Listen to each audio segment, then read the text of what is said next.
Hi മക്കളെ. അപ്പോഴേ ഇന്ന് ഞാൻ അപ്ലോഡ് ചെയ്തിട്ട് ഇറങ്ങാമെന്ന് അല്ല, നേരത്തെ പിടിച്ചു വച്ചു. കാര്യത്തിലോട്ട് തന്നെ കിടക്കാം. ഞാൻ ഇന്ന് എന്താ പറയാൻ വരുന്നതെന്നറിയാമോ? ജീവിതത്തിൽ നമ്മൾ ഓർക്കേണ്ടതായിട്ടുള്ള ഒരുപാട് കാര്യങ്ങൾ പ്രധാനപ്പെട്ട ഒന്നാണ്. എന്താണെന്നറിയില്ലേ? ധനസഹായം.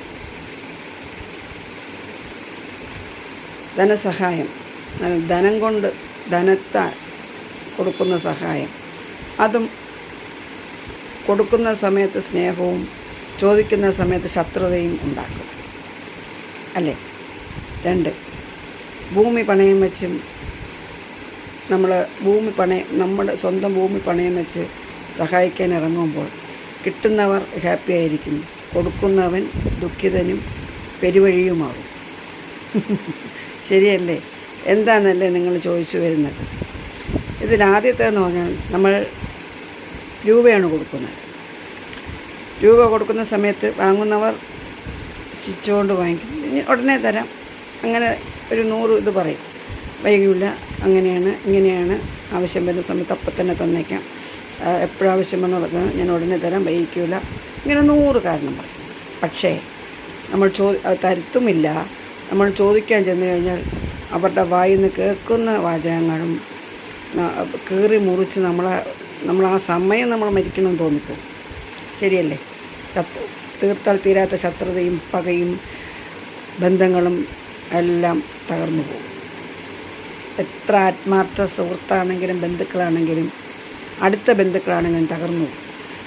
അവർ തകർക്കും നമ്മളെ. അതാണ് ഈ ധനം കൊടുത്തുള്ള സഹായത്തിന് പോകുമ്പോൾ ഓർക്കേണ്ട ഒരു കാര്യം.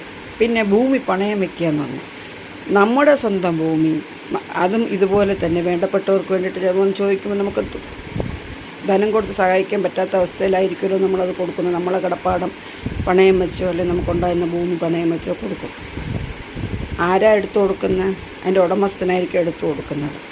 വാങ്ങിക്കുന്നവന് അത് ആ വാങ്ങിക്കുന്ന സമയത്തുള്ള സ്നേഹവും ആദരവും മാത്രമേ കാണുകയുള്ളൂ കിട്ടുന്ന സമയത്ത്.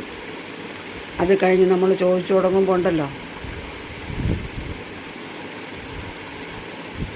അവർക്ക് നമ്മൾ ചോദിക്കുന്നതും ഇഷ്ടപ്പെടില്ല. പിന്നെ അത് ഒരുമാതിരത്തെ വർത്തമാനമാവും. അതൊരു വലിയ ശത്രുത, പക, അവിടുന്ന് ഒരു വലിയ കുടുംബ വഴക്കുകളിലേക്ക് പോകും.